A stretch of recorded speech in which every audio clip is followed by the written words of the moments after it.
When we understand that the mind can change the brain itself, we become empowered to actually transform our lives.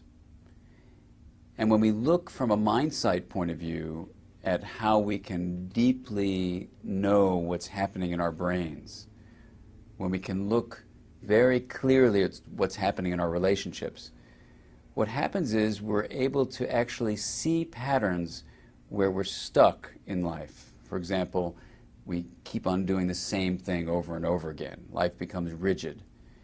Or we may find that there are patterns in our lives where life has become chaotic. We have outbursts of emotion or impulsive behaviors. These two banks, if you will, outside of a river of rigidity on the one hand and chaos on the other, help us know when something is missing.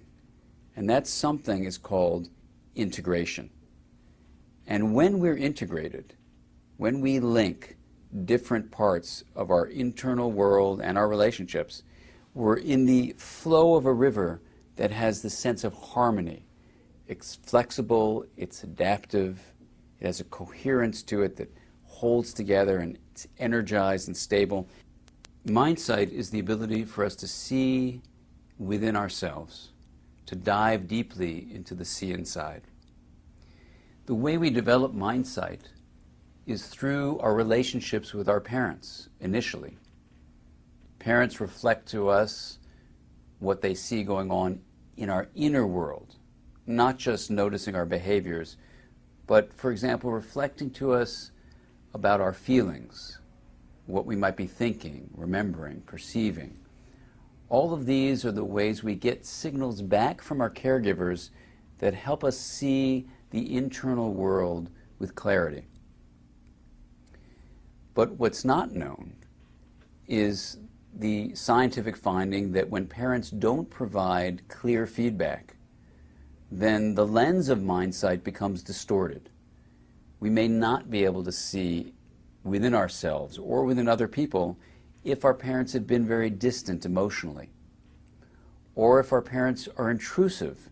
What can happen is the Mindsight lens becomes very distorted by the responses of others. So when someone feels something, it floods us and we're chaotically involved in their own emotional response.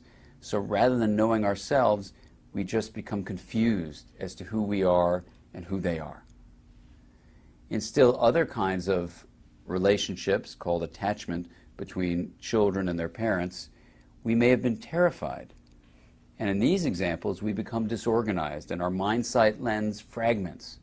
So at moments of stress, we may literally disassociate the way we're thinking from how we're feeling. We may have different aspects of ourselves that get shut down and shut off. And in these ways, what happens is we are fragmenting our internal world.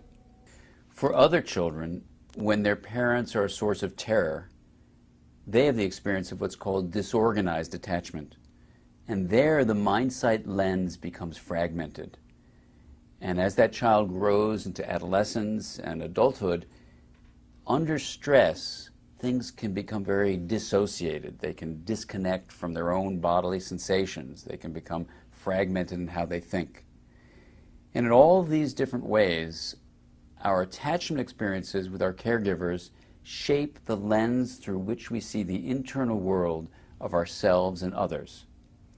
The fantastic news is that when we make sense of our own lives, we can actually strengthen the Mindsight lens so that it's not distorted, that it's not fragmented, that it's not shut down, that instead it's clear, strong, and give us an acuity of how we see the internal world.